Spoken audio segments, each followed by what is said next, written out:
the hotel Wi-Fi here. So hopefully it's okay. But why the cost of living increased?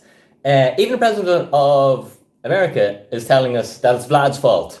He started a bit of a conflict, and that's created a shortage in commodities, and therefore the cost of living increases. However, that's not true. Vlad is the fall guy for the central banking loose policy, in that money is meant to be something that's scarce. If you study history and you study money, money is always the good that's most scarce and most difficult to produce. However, in 2020, we increased the world money supply by 50%.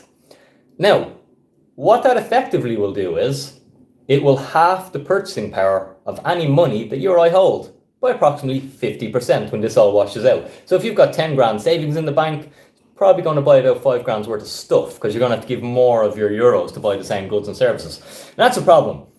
It's unfortunate because even in Irish media, I haven't seen any talking heads speaking about this.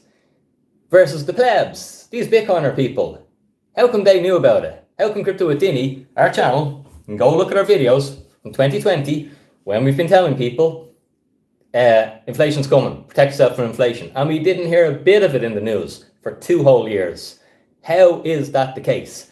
And I think it's just because people are so indoctrinated into that system, and there's no common sense, because our fiat money has no common sense. It doesn't. It defies logic, because everything else in our world, in our universe, how life works, it works in consequences.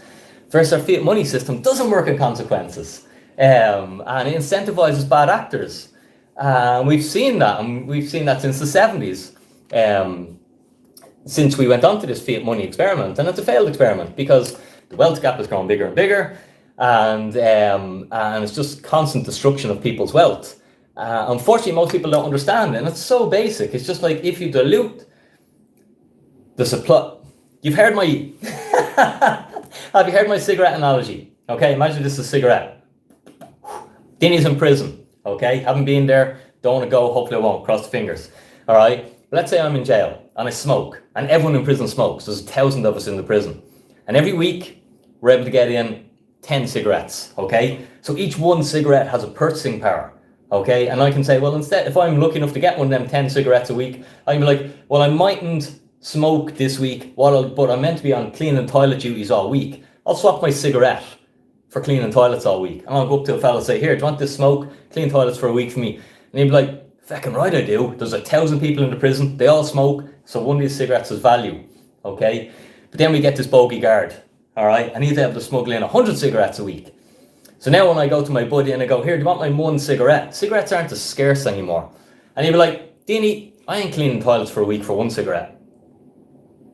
I'll clean toilets for a day for 1 cigarette. Or I'll clean the toilets for a week if you give me 3 cigarettes. Okay? So you can see that when we increase the amount of cigarettes that are in the prison, it takes more cigarettes to buy goods or services. So exactly what we're seeing with our euro. It now takes more of our euros to buy petrol. It takes more of our euros to pay our electricity bill. It takes more of our euros to buy anything. Okay? So it's it's not that the commodity or the goods or services are more valuable or more scarce. It's not the houses are more scarce. It's just that the value of the euros collapsed. And no one's talking about it, which is really unfortunate, because this hurts the average person by far the most. Wealthy people who understand the system, doesn't really hurt them, because they understand cash is trash. So they don't hold cash, they hold assets. And assets appreciate, assets inflate in value. So it's fantastic for those who understand the system, and it's really destructive for those who don't understand the system, because they were taught, get a job, save money. Get a job, save money, life is good. And unfortunately, that may have worked back in 1970 and 1960, but in today's day and age, that doesn't work. You've got to get a job, get money, get rid of the money, exchange the money for assets, okay? Now, so Vlad is the fall guy, but we were getting this inflation regardless, because we had inflation before the whole situation even kicked off. I'm not sure what I am and allowed to say on social media, so I'll keep it to a limit, okay? But we had inflation, okay? Federal Reserve were calling it transitory long before we had any conflict there in Europe. So what do we do about it, and how do we protect ourselves? Well, Ray Dalio, who's one of the best hedge fund managers living to this day, he says cash is trash. And in an environment like this, where we expand the money supply, ditch cash, okay, for assets like commodities, or precious metals, or stocks. Now, so when possibly the world's best hedge fund manager is telling you that cash is trash, I listen, because I'm only a Bitcoiner. What do I know? Okay, I'm only a Bitcoiner. You know what I mean? I'm not a hedge fund manager. I'm just someone who put the head down for 10 years because I wanted to retire early and achieved it. And now help other people do that. Crypto with Dini, that's what we do. We teach people how to retire early. 2 minutes. So that's what we do. If you are looking at digital assets, if you're trying to figure out this space, check out our website, shameless plug, cryptowithdini.com. We do workshops, I do private consulting, but we teach people how to retire early. We're Ireland's first Bitcoin digital asset consulting company. But anyway, okay, as I've been saying, 2 years we've been teaching people about inflation and how to protect themselves. Now, regular retirement plans take 40 years. 40 years of contributions into pensions. People always give their money away. Give it away. Go on. Financial advisor, take my money. Pension, take my money. And then they work for 40 years. And then they get a couple of hundred a week. So they can give their grandkids a $5 on their birthday. Feck that, lads. Learn how to look after your own money. Learn how to manage it. It's not that difficult. The problem with our money is that people don't pay attention until it's a problem. There's 2 ways to sort of solve a problem. One, you can see it coming ahead of time, but most people won't see that, okay? The second way to solve a problem is when you're in the shit, I suppose, okay? When you're in the problem and then you're trying to solve the problem. That's a really difficult way to solve a problem because the solutions that may have worked before the problem aren't going to work as well now, okay? Because assets are much more expensive. Look at how much Bitcoin has gone up in the last 2 years. Look at how much property has gone up in the last 2 years. You know, so those who waited, and I'm not trying to say I told you so, but 2 years ago we taught people what to do and how to protect themselves. Those who are only deciding today to do it, well, houses are much more expensive. Whatever percent houses are up now, 30% if you wanted to ditch your money and buy a house, or and Bitcoin is whatever it is, 700% up since 2020. So that's why it's always better to be proactive and to move ahead of time, not wait till you're in the shit to move. Now, unfortunately, things aren't going to get much better over this decade. It's going to be a difficult decade because, as I said, the world's currency supply increased by almost 50%. All right. And we haven't seen that devaluation of the currency yet. It's going to continue for the next year, 2 years, 3 years. We likely go into a global recession. Along with that, we have inflation. So, it's a really, really,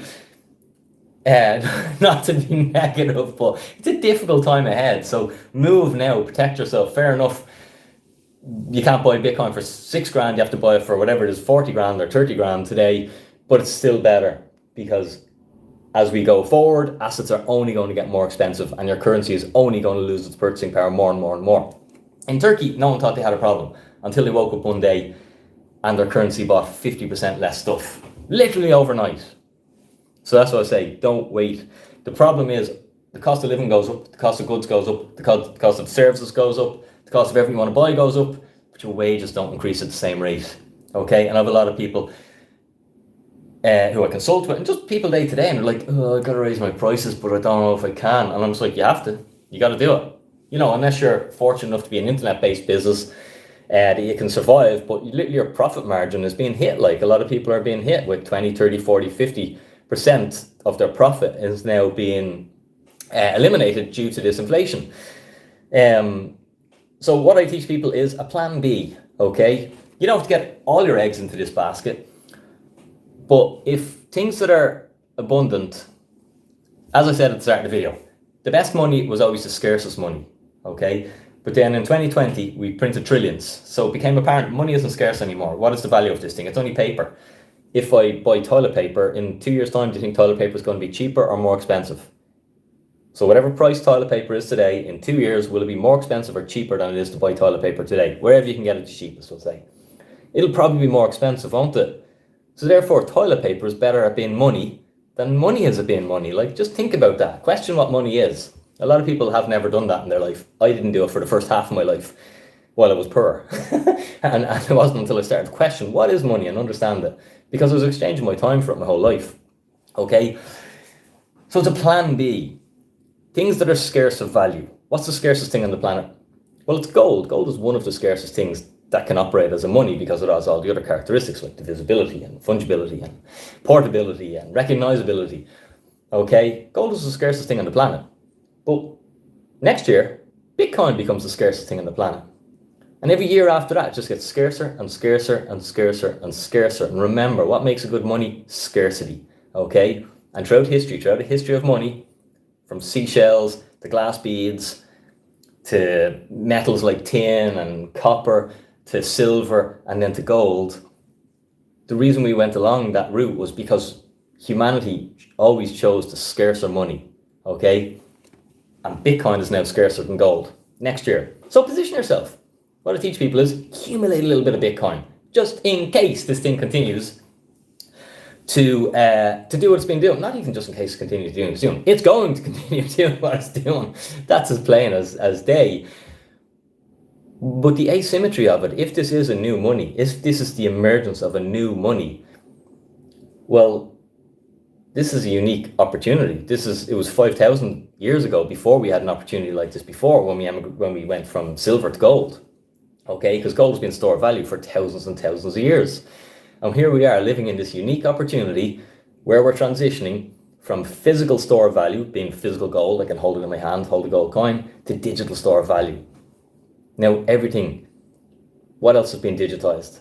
CDs, digital, okay, CDs have been digitized. So a CD I can hold in my hand, or a record player, or a tape, but we don't have them anymore because we invented Spotify, the digital version. That's so much better.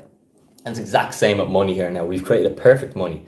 Gold was great money, but it wasn't perfect because it inflates. But Bitcoin doesn't inflate. It's perfect money. You can store your wealth in Bitcoin for 1,000 years. And because this is the early emergence of this new money that less than 1% of the world actually owns, less than 1%. And if you actually look at how many people own a meaningful portion of Bitcoin, it's under 1%. The world needs a strong money. Humans will store their wealth in what's most scarce, and they have access to, everyone has a mobile phone, they have access to Bitcoin. Bitcoin's perfect money. If that's your first time hearing it, have a little think about it. Start questioning what is money. Think about what I said about the toilet paper. If toilet paper is going to be more expensive, or anything, you know, houses are money. We've known houses are money for years. Rich people, they don't store money in the bank, they buy property. Stocks are money. Tesla is money. Because rather than me storing my wealth in the bank, I'll buy Tesla stock. Why?